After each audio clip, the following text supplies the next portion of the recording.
Welcome to APEC. It's January 30th, and I'm your moderator, Tim Ventura. First, I'd like to thank everyone for joining us today on this call, and let's do a big shout out to everyone watching us on the YouTube live stream. I'd also like to thank Mark Sokol and the Falcon Space team, and give a giant thank you to today's scheduled presenters, Bill ALEK and David Chester. Bill will be presenting on his research into ZPE and anti-gravity, and David will be discussing engineering approaches and applications to quantum gravity. After that, Mark will be showcasing progress on his latest projects, and if we have time, we may do a request for ad hoc presentations as well. So I have a couple of quick announcements. Our new website is almost ready. You can check that out at www.altpropulsion.com. Again, that's www.altpropulsion.com. We're continuing to post conference events on the American Anti-Gravity and Alien Scientist channels and websites. And just Google those, you can find them easily. You can view our full conference events at either one of those. Please save your questions during the conference for the Q&A session after each presentation. You can raise your hand or ask a question in chat. We'll go through them after each presenter finishes. And that was just about it. So thank you again for joining us. And let's welcome Bill ALEK as our first presenter. And I'm going to spotlight Bill right now. There we go. Okay, I think we're on. Okay, Tim, I'd like to thank you for inviting me to this conference here. And we're going to get into a lot of detail concerning free energy and how I'm connecting it with anti-gravity as well. So this is going to be an in-depth presentation, a lot of detail. So let's get started here. So let's share the screen.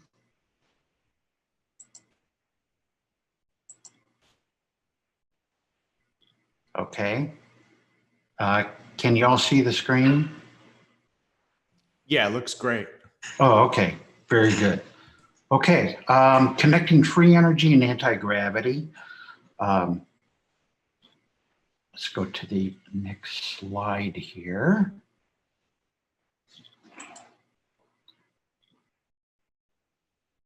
Oops.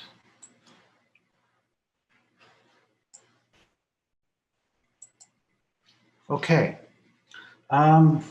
You know, a few weeks ago, Mark, you had Mark as a guest here at Candlish, and he gave some details on the ARV, and I thought I'd give you my view on this technology, the Alien Replica Vehicle, ARV Flux Miner. Now, when I first looked at this several years ago, when I'm looking at, what I'm looking at here, I didn't really see anything that caught my eye. What's the anti-gravitational component here? And so Mark did all these illustrations for an aerospace company, and I believe it was back in the mid-1980s. And I noticed that looking at these illustrations here, you see these tanks. The center column, of course, has your Tesla coil. When I saw this aluminum flywheel, at the base of this unit here, I immediately thought of, well, it gives it stabilization, okay, in flight. That you're going to have propulsion here, but there's no way to keep the craft stable in flight unless you have something rotating in here, and that, of course, is this flywheel device. So my interpretation of this is that it's basically a gyroscope to keep the craft stable, and then, of course, it's powered with hydrogen and oxygen fuel cell arrangement. So before a flight, they would fuel this craft up with most likely hydrogen and oxygen, and run this craft using fuel cell technology, which was quite common in the space industry here. So let's go to the next slide. And here's Mark, contracted by Lockheed. Okay, and then Mark presented this illustration here showing 3 versions of the craft. And of course, I'm going to focus on this smaller version here. But the 3 versions, 3 various sizes of the craft were built. I assume this was built, these craft were built back in the 70s, maybe late 60s, early 70s. Now, in this illustration, something very interesting was added in. And of course, the center column here used a Tesla coil. And then at the base, we show a capacitor arrangement. So we're going to be using very high voltage to generate very high voltage using the Tesla coil. And it's going to produce an electromagnetic flux on the outside of this craft. And it loops, the flux is going to come out the top, which is going to be what I generally read as the electrode of the capacitor, okay, which is, you have these capacitor plates at the base of the craft, and that's one electrode. And then the other electrode is going to be at the top or near the top of this flux liner. And so the flux is, electromagnetic flux is going to come out and then wrap around the outside of this craft. Now I noticed some illustrations done many years ago in relating to the German Hanabu craft. And they always referred to this flux as a Geist field, okay? And of course, Geist translates in German, in English to like a ghost or a spirit field. And that of course was on the outside of this craft. So what you're looking at here is a very high frequency oscillator, electromagnetic oscillator, that is somehow interacting with gravity. And then with this illustration here, Mark mentioned that this coil arrangement above the base of the craft here, that they use mercury, okay, or a mercury vapor, and coils of it here, where one side is connected to one electrode at the base of this craft, and then the other one is would be connected to the Tesla coil at the base of the Tesla coil. And then this mercury is the whole key to the operation of this device. Okay, this is what gives you the anti-gravitational component. Okay, so the next slide right here. So why mercury? Well, it turns out that this experiment was done and posted at Stefan Hartmann's overunity.com website. And I just happened to catch it one day and downloaded the image. And this experimenter was using a fluorescent tube.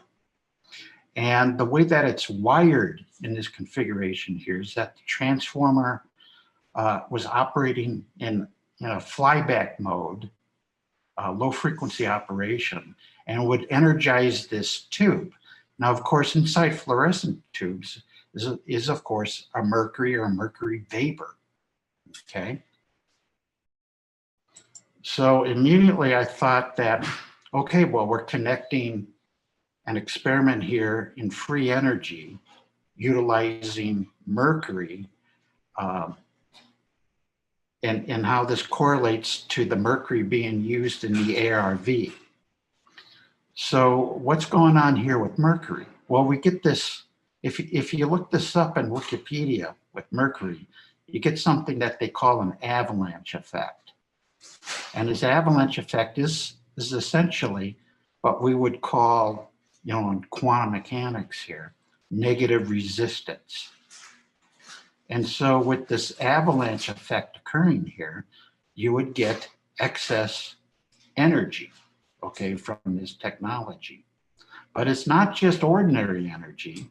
This is negative energy is what we're working with here. That's the whole key to this, to get negative energy to couple in producing this anti-gravitational effect. So what you're seeing here is basically a system for harnessing free energy using this negative resistance effect that's found in mercury vapor. And I think this directly correlates to the technology used in the ARV. Okay, so the next slide. Okay, so what is this avalanche effect? Well, I'm calling it, it's a quantum tunneling effect, or creates a quantum tunneling effect. And what's actually going on with the electrons is that there's a mass reduction effect, okay, to create this negative energy. And the field that this negative energy produce is what the Germans with the Haunebu craft called their Geist field, okay? And that's what the flux around the craft would form, is this Geist field effect. Okay, so what is this quantum tunneling effect? Well, we see here in this illustration, in classical physics, we're pulling, let's say, an electron up the hill. That's your electric force. But then with quantum tunneling, there's an extra force applied to this electron to get it to what we call quantum tunneling. And that quantum tunneling is the mass reduction effect, or reducing the mass of these electrons by twisting them or applying a torsion field effect to that electron and getting it to quantum tunnel. Okay, so what we're doing is applying another force to this electron to get it to curl into the Dirac sea of negative energy. And this is done by changing the phase angle of the electron. And this is what I'm calling the quantum tunneling effect.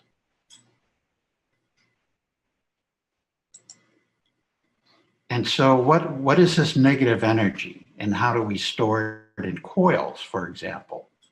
Well, when we look at equation 1, that's your typical equation for calculating the energy in that B field, okay, the magnetic field around a coil.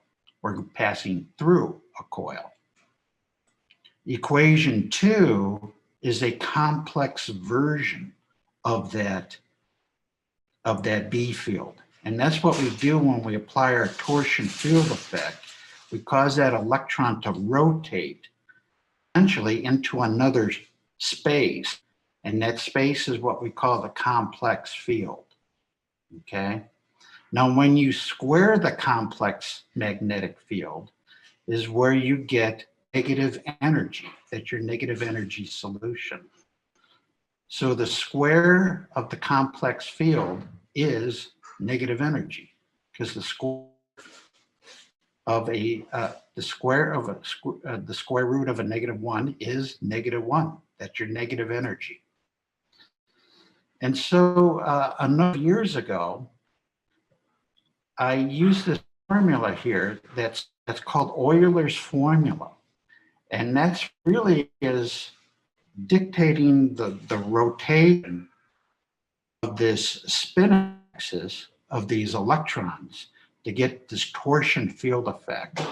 And that's what allows the electron to rotate from our positive energy universe into this negative energy universe to 180 degrees out of phase with our universe.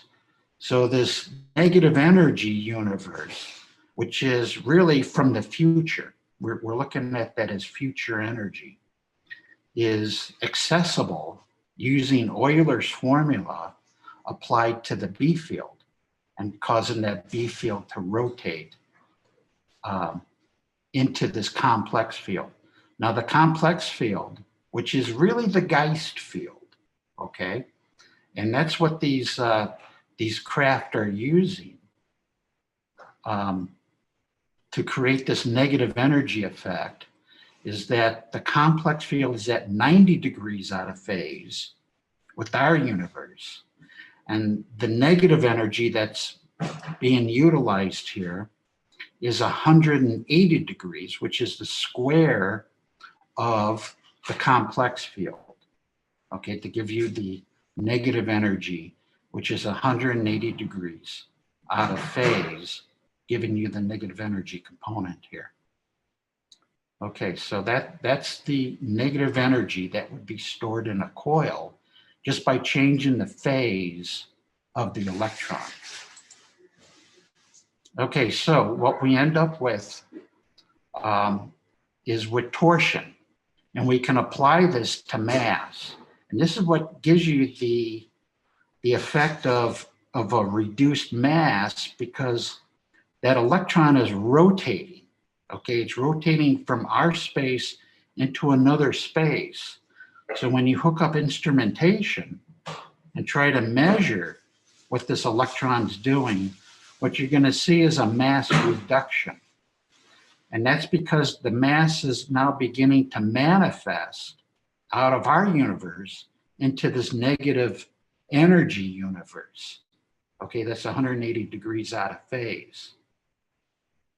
And so just by applying Euler's formula to the mass of the electron, okay, times gamma is what gives you the energy of that electron. And that electron energy can be either positive or negative, depending upon what the phase of that electron is at. So this shows how it manifests between dimensions of our real 3D space, and that at 90 degrees from our universe, we have the imaginary 3D space, that's where your Geist field of the magnetic component here manifests. And then the negative mass of that electron will then manifest 180 degrees out of phase with our universe here. That's the negative energy universe. Now you also know on this diagram that Einstein's general relativity theory can only manifest in real 3D space using only a half a dimension of time. In other words, the time forward component. But the time reversal component can only manifest in this negative real 3D space. Okay, so if you wanted a complete model of Einstein's general theory of relativity, you would have to incorporate it as this negative 3D space, and with a full dimension of time, where time can run forward and reverse. And when it runs in reverse, it's in the negative energy universe. Okay, so the next slide, demonstration. So what I'm going to do right now is switch off sharing and then go to a little demo here of what I'm talking about. Okay, here we are. Okay, now the 3D space that I'm talking about here is that when you look at a coordinate system, you have X, Y, and Z, okay? Now what we're saying here, when we look at the energy, let's say the positive energy universe would manifest, let's say, this vertical dimension here. So you have 3 dimensions here, 3 dimensions here, and then 3 dimensions here. And you'll notice in the imaginary plane here, we're 90 degrees out of phase, so that the imaginary universe is now 90 degrees out of phase. And then the negative energy universe would be 180 degrees out of phase there. And it's entirely accessible through the electron, just by changing that phase angle. And so that's what this technology is doing here, is that when we look at positive energy manifesting here, when we apply torsion to the electron, causes the electron to rotate just by using torsion into the imaginary plane and then start to manifest into the universe that's 180 degrees out of phase with ours as negative energy, okay? Just by applying torsion to the electron. So that's the depth of that. Let's go back to the, okay, share screen.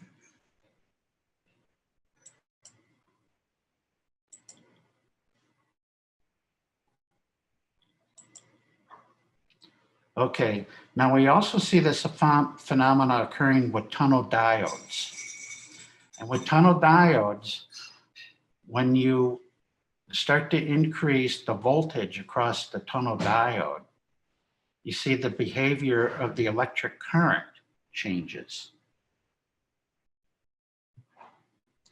And so from 0 to V1, you see a positive energy. Now, what's very interesting about this is that quantum mechanics, they do not want to touch negative energy. It's just off limits to them. So what they did is kind of like a bait and switch here. He said, rather than discuss negative energy, they're going to call this negative resistance. And so that's what we saw with the fluorescent tube in Mercury, is that the negative resistance effect is really a distraction, okay, to get you to look here, but not over here. The not over here is the negative energy, which is really what's occurring in these circuits. And so what we see here is that from V1 to V2 is what they call this negative resistance region. It's really negative energy that is occurring here. And so what we see in this negative energy region is that the flow electron greatly increases rather than in the positive region, let's say positive energy region from V2 up to the breakdown voltage of the diode. That would be the positive energy region. This negative energy region, the flow of electrons greatly increases. And that's the phenomena that's occurring, the same phenomena occurring, okay, with Mercury in these fluorescent tubes. And I would say it's the same phenomena occurring in these ARVs as well, okay? So we had this region of negative energy. And all it is another force acting on the electron to create this quantum tunneling effect. And it greatly speeds up the electron flow. See, one of the problems when you deal with tunnel diodes, and I did some work on them back in the 1980s, you really can't get them anymore here in the US. The parts that I have were made in Russia. So you'd have to order these diodes from Russia. But what they have is that if you don't design the circuit correctly, there's a parasitic oscillation that occurs in these diodes at very high frequencies. And that's due to this quantum tunneling effect of negative energy, causes it to oscillate or self-oscillate at ultra high frequencies. And so you actually see the speeding up of the electron flow in the circuits. And so that's the negative energy effect, is a speeding up of electron flow in that negative energy region. Okay, so what I did is I'm kind of a student of Don Hodson, and you'll see his papers were published in Infinite Energy magazine almost 20 years ago. And they are available on academia.edu, where I have his paper posted. And Don Hudson, his take on all this is that there's really only one stable particle in the universe, and that's the electron. And so the charge on the electron can either be positive or negative. And so in this case, we would have a time forward positive mass electron as E negative, but then the counterpart of that, which was successfully predicted by Paul Dirac back in the 1920s, was of course the positron. And the charge on the positron has a positive charge, which is the time reversed. That's the time reversed charge of a time forward charge that we have in our universe. But you can still have a positive mass positron, okay? But the charge is time reversed. So now what I did is, I'm taking a somewhat of a practical approach to this, which is what Don Hudson did in a lot of his work.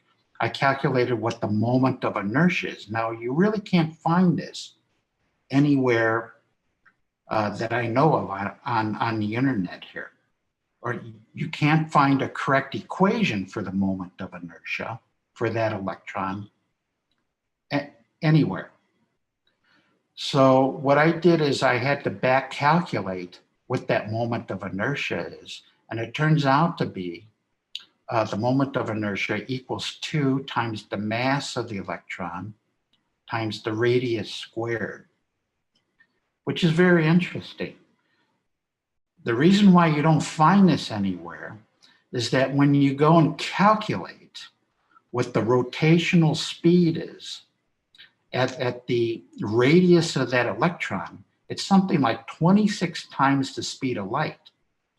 And so when they discovered this back in the 1920s or so, they basically threw up their hands and said, this is absurd, this can't be. Nothing can be faster than the speed of light, okay? This thing cannot be rotating at that speed. So they basically threw it away. They threw this away. So what I did is that I decided, well, let's keep this. Maybe this is really what's happening here. So that when I go and figure out all my calculations, they all fall in place.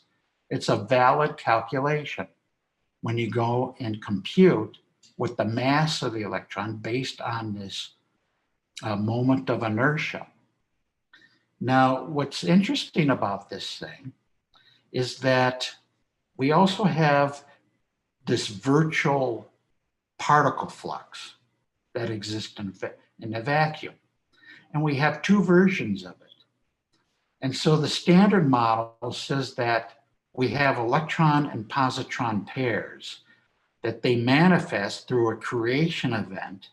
They manifest as separate electron and positrons.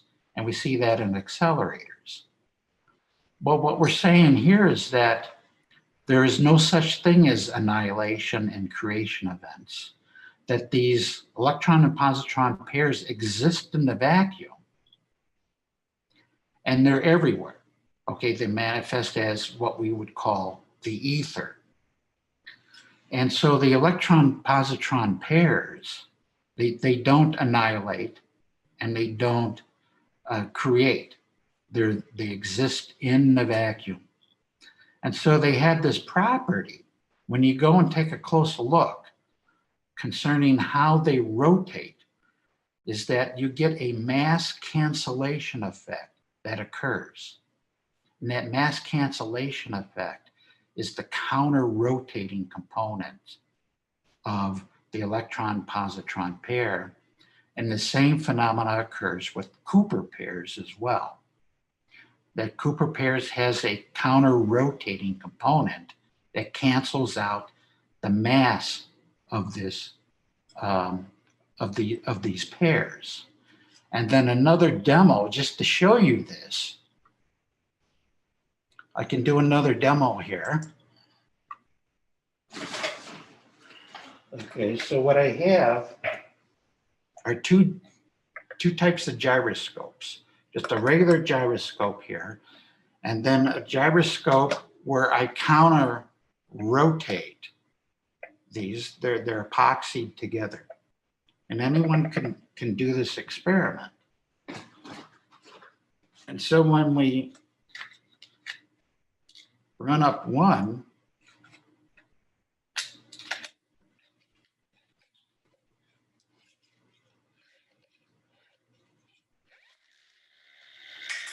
you get something called rotational inertia with this. So if you try to change the spin axis of this, you feel that there's a resistive force. And so what we're saying, there's an analog to this in regards to the mass of the electron, that this actually creates the mass of the electron, okay? The mass of the electron would be defined as a spinning vortex of an electromagnetic plenum that creates the electron. Now, when we come along and we counter-rotate these electrons, for example, in a Cooper pair or in a virtual particle flux, we get something that very interesting what happens here.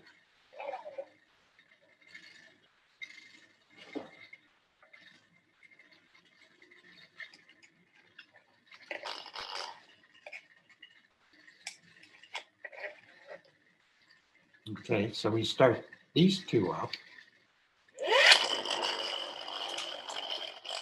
And so what we see is that it cancels out the rotational inertia, okay, of this spinning gyroscope. And that's what we see with the virtual particle flux, is a cancellation of the mass effect using counter-rotating systems.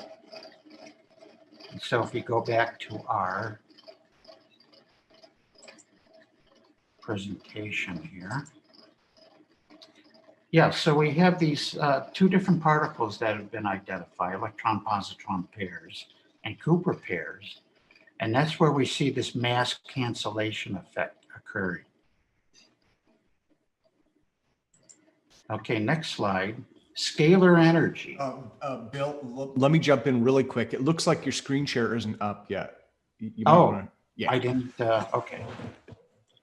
There we go. Yeah.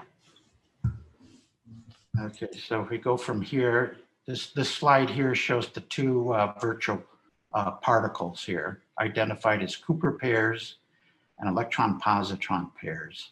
Both have a mass canceling effect. Both are counter-rotating. But you'll notice that the electron-positron pair has a net charge. And here we see with the Cooper pair is that there's a charge cancellation effect. That's the difference between the two. But they're both counter-rotating. So we cancel out the mass effect. Okay, so scalar energy. Okay, based on this calculation, when I derived this equation for the moment of inertia of the electron, I'm really tying the mass of the electron to its spin, okay, to its rotation. And that, of course, is given by this top equation up here. And so when I did the math on all this, see, all the math still works. All the math works. And you're able to find what the self-energy, or what I call, what really the Higgs field is this plenum that makes up or creates the electron. And of course, shown on the left here is that this field that surrounds the electron is the Higgs field. And that's what gives the mass effect. It's like a spinning, I can describe it as a spinning vortex. And at the radius of that electron, it's spinning something like 26 times the speed of light. but that speed rapidly falls off. And that at a critical distance from that electron is where the speed of light is derived from. So the speed of light is actually the interaction between the electron and the electron-positron pairs that form in a vacuum. And as electron-positron pairs would surround the electron. But at this critical distance from the electron is where you have the origin of the speed of light. Now, nothing can exist inside the electron because we know what the field equations are of this field surrounding the electron is the square of the radius. So you can't have anything on the inside of the electron. It has to be completely empty. If there was something on the inside of that electron, because of course physicists want to take particles and they want to fill them with something to give them mass, but that's not the origin of mass. Mass is on the outside of the electron along with the charge of the electron. It's all on the outside of that electron. If you had anything on the inside, it would collapse to a singularity, okay?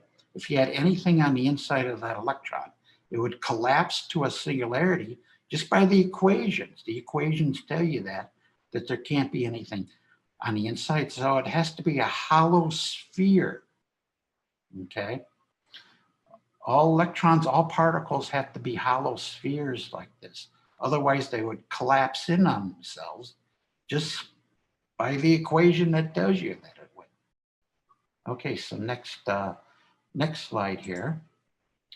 Okay, back around 2016, I was exhibiting at the Extraordinary Technology Conference in Albuquerque, and this fellow by the name of Bob Boyce approached me. And he was looking at some of my anti-gravitational research in this field.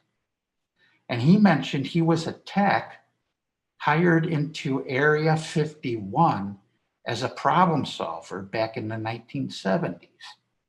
It's like, okay, that sounds interesting. And his job was to fix a problem with these ARVs. And the problem is that you would get inconsistencies in the field, what I spoke about before, the Geist field surrounding these ARV craft. And he referred to this uneven field as creating this effect that's called inertia leakage. And he says it was killing the pilots on these ARVs. Because when they would do the rapid acceleration, when you didn't have a constant or a consistent field, you may have had holes in the field. It would create this inertia leakage effect. And this would ultimately kill the pilots. So his job was to come in and fix this problem with these ARVs. And so, I can't prove that he actually worked there, or this is a true story, but it seemed quite reasonable to me what he was talking about with this inertia leakage problem, that if you don't have a consistent field around these craft that allows inertia to leak into the craft and of course cause catastrophic effects with anything that's biological within these craft, okay? So his job was to fix that. Okay, what I want to touch on today is something that I'm currently working on, and they're called PCM Resonators. And so, well, what's a PCM resonator? Well, it's an acronym for a phase conjugate mirror, okay? And back in December 31st, 2020, just about a month ago, I filed a patent. And you're looking at a picture of what's in the patent, okay? And what's in it is our SFT, the split flux transformer, hooked up to a capacitor. And of course, that forms a phase conjugate mirror resonator. Now, what I discovered was that it has to be in this configuration, because what you have is the split flux transformer with these two converging output coils. Okay, they're wired in a converging mode where the inductance subtracts rather than add. Okay, and so when it subtracts like this, and when you hook it up to a capacitor, it resonates at a specific frequency. And it turns out that this is the true free energy effect. If you're looking for free energy, this is the way to do it. Setting up a PCM resonator. Now, who spoke about this? Well, it was Tom Bearden back in the 1990s. He spoke about this in a lot of his lectures. And I happened to catch one back in 1997 where he presented a lecture on free energy and anti-gravity systems using these PCM resonators. Okay, so next slide. Examples of PCM resonators. Well, it turns out Nikola Tesla's magnifying transmitter was a PCM resonator. When you closely examine the diagram that Nikola Tesla provided, you'll discover that it is a PCM resonator. Another example would be the Floyd Sweet device with this opposing coils and his ferrite magnet configuration was a PCM resonator. Another example would be the Stanley Meyer water cart. He also used these coils wired in an opposing configuration connected to a water capacitor. Then, of course, another example is the split flux transformer that I'm currently using. And you also find the same phenomena occurring in metamaterials. Metamaterials are also resonators as well. And there's certain resonating points that you find in the material itself where you have large negative energy points, okay, points of resonance. And to get this phenomena to work correctly, it has to be in this resonant mode. And if we go back to the ARV that I presented at the beginning of this lecture, that's a resonant system, okay, with the Tesla coil, the capacitors at the base, producing this flux, and that flux is rotated, okay, into this imaginary dimension that we call a Geist field. And so that's what we're working with here. These are all examples of PCM resonators. And of course, Tom was, there's a video out there, a YouTube video that explains this beautifully, okay, what's going on with these PCM resonators. And it's a lecture given by Tom Bearden. I think it was back in the 1990s at a psychotronics conference. Okay, so what's going on with these PCM resonators? Well, what you have is this configuration of pump waves, wave 1 and wave 2, acting on what Tom would call a nonlinear medium. Well, it turns out that the nonlinear medium could be just the vacuum itself. It's like you don't need any material there to get this phenomena to work. It's just that in the split flux transformer, for example, I'm using a met glass material, okay, as a nonlinear material here. So you get this converging wave pattern acting on this material, wave 1 and wave 2. And then you input into this PCM system a time forward signal wave, W3, and you get back a reflected component of wave 4 of what you put in. Now, ideally, this reflected component would completely cancel wave 3. So you could be inputting energy into this system and getting negative energy coming back. Now, this is negative energy, okay? Wave 4 is what we call a phase conjugate replica transverse wave of the input signal, okay? That's what we get reflected back. Okay, so what are these devices doing?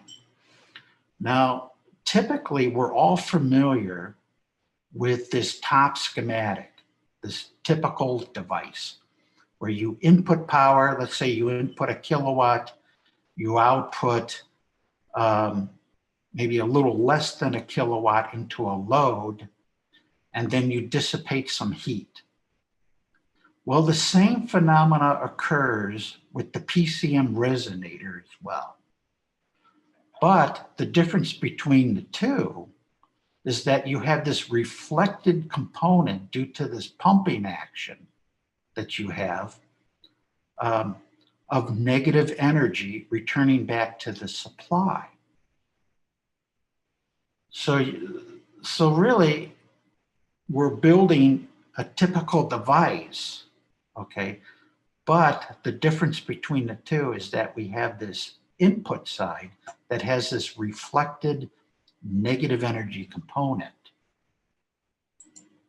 And this negative energy component is shown in this diagram here, showing the PCM wave function, is that the time forward input, shown as a solid wave, the dotted wave is the reactive time reversed EM wave due to that pumping action back to your source.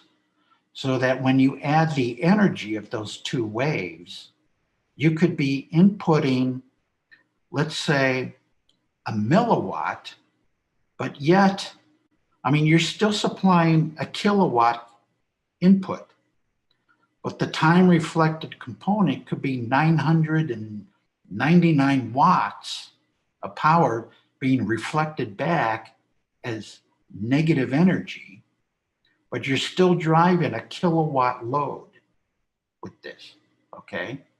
This is what's so amazing about this technology, is that we get this reflected, time reversed output that's coming from this device along the input side of this device. And the two equations they add. So again, you know, I want to say that you can have a milliwatt coming in and a kilowatt out, and that's what you would actually read on your meters. All our meters would read that. A milliwatt in and a kilowatt out. Okay, now I want to touch on what Tom Bierden was talking about here. Because if you use the Heaviside equations of the Maxwell equations, everything's moving at the speed of light. So the problem is that you can't really equate something that's moving at the speed of light to general relativity, because general relativity is talking about something that is stationary, okay? And this is what Tom Bierden was emphasizing, is that if you use a standard vector solution like you have in the Heaviside Maxwell equations, when you do this operation, and this is the pumping action, okay, we're doing with if we apply our two vectors of pump waves, that when you take the cross product, okay, of these pump waves, you get a zero vector and nothing else. And this is why Heaviside electrodynamics or Maxwell equations would be incomplete. Okay, you cannot get anything gravitational out of it or anti-gravitational. It really can't explain what these devices are doing adequately. So what Tom says is that you have to go back earlier and use quaternion math to solve this problem. Okay, and so this is how he did it. And Tom Bearden, he covers this in his video lecture quite well. He does a pretty good job with it.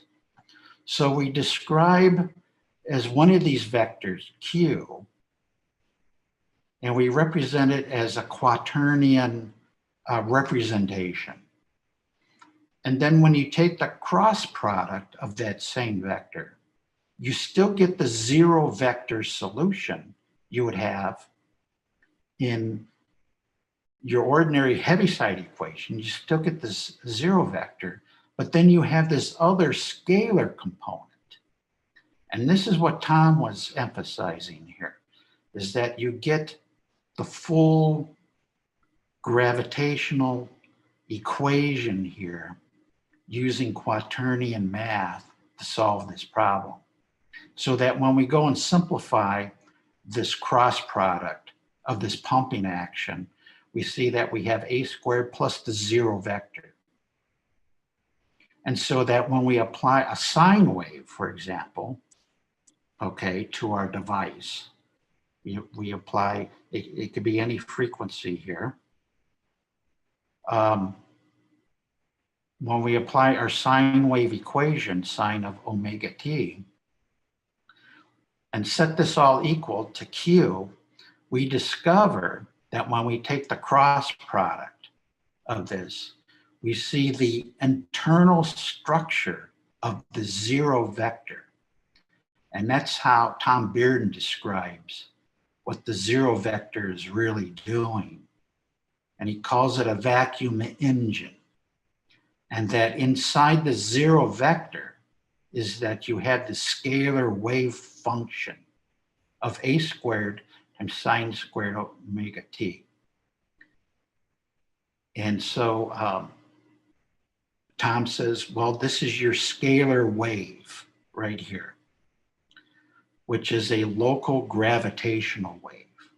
So you can only solve this problem using quaternion math of finding out what the zero vector really contains, and that you really have this, this function, this scalar wave, and it's a pumping action on whatever media you're acting on here, okay?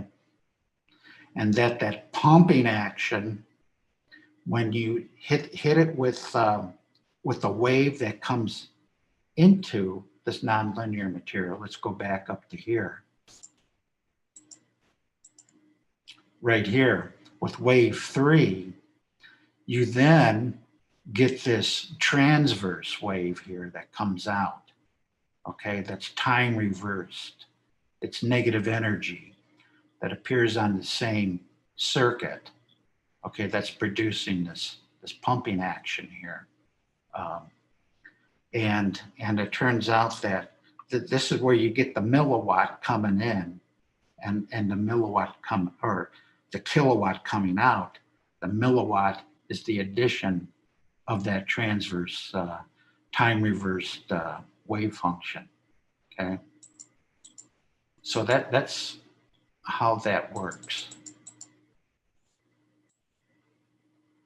Okay, so just to reiterate here, the scalar wave and this Tom Bearden scalar wave theory is really this pump wave action producing a local gravitational wave that's being manifest here. Okay, so PCM resonators. Ran the test on this. This is actual data, and this would be as if you hooked up actual meters reading the RMS values of the input and output, we see that we have, with a frequency of 200 hertz, into the split flux transformer, into, I think that's 10 microfarads or so capacitor. We're just measuring voltages and currents. That's all that we're doing here. With a frequency of 200 hertz, I'm using the scope here, the 2024B, which is an excellent scope, by the way. You know, I highly recommend. These are isolated channel scope, and they work extremely well. And so the voltage, RMS voltage, 6.87 volts coming in, 0.22 amps. Output voltage, 21.31 volts RMS, with an output current of 0.27 amps. So we're seeing input power of 1.44 volt amps, output power of 5.78 volt amps. So we have a multiplication gain of about 3.76. So again, this PCM resonator here, it's reflecting back. If you were to take the power difference here, this is the power that's being reflected back of, and given us this power gain of 3.76. So this is exactly what we're talking about here. You know, like the Floyd Sweet device, for example, you had a milliwatt coming in, a kilowatt coming out. You know, you had a phenomenal power gain, and that's due to how well these output coils are balanced, okay? So you want to get the inductance of these output coils to balance. If you want them to balance perfectly, the inductance would have to be near zero, okay? When you go and try and measure the output inductance of these two coils. Even though individually they read about maybe 30 millihenries, when they're wired up in this configuration of a PCM resonator, they subtract rather than add. And when they subtract, you want to get that number close to zero as possible, okay? And so that would increase the power multiplier of these devices quite high. And of course, Floyd Sweet had his device tuned to, I think about 1 million or 10 million to 1. Okay, so you can end up with phenomenal power gains here. Okay, next slide. Back around 2005, I wrote a paper. It's published over there in academia.edu is where I have this paper. It's Newtonian torsion physics. And this is how I ended up using rotation of those electrons in torsion, okay, to rotate from our universe, positive energy, into a negative energy universe. The torsion is in this paper, and it's over there at academia.edu. And there's a lot of interesting information that I presented in this paper as well. I talk about new properties of the electron governed by inverse square laws, a classical solution to quantum tunneling. The Biot-Savart law embodies special relativity. Believe it or not, the Biot-Savart law was written back in the 1830s, and it embodies special relativity. It's built into that equation. Just by changing the phase angle of the electron, we call that torsion, creates the quantum tunneling effect. And of course, the outside of the electron is, of course, what I call the Higgs field. Okay, so I came up with, applying torsion, and you can apply torsion to various components that we find in equations here. And all that is Euler's formula, okay, applied to the moment of inertia, angular momentum, the energy, the mass of the electron. So that's done in this slide here. The standard model of physics is destroyed. This Russian fellow wrote this paper, and he shows that all particles in the accelerators that are known can be replaced with fast-moving electrons and protons, which are stable fundamental particles. So he's saying all the artifacts that were discovered in these particle accelerators can be explained as electrons and protons. And of course, in Don Hodgson's universe, there's really only one fundamental particle in the universe. The rest are just manifestations of the virtual particle flux and electrons, with positrons being the time reverse charge of the electron. And that is my presentation. That's what I presented today. And so there's our website. I'm with ISA Industries, and that is my presentation for today. So I want to thank Tim for giving me this opportunity. Wonderful. Well, Bill, before anything else, let me thank you. That was an amazing presentation. Absolutely amazing. Well, it's real. What can I say? Yeah, well, it was wonderful to see such an in-depth run through on things, and and being able to connect all of those dots. So before we do anything else, I am not going to unmute everybody, but let me put it on gallery view, and let's all give Bill an enormous applause.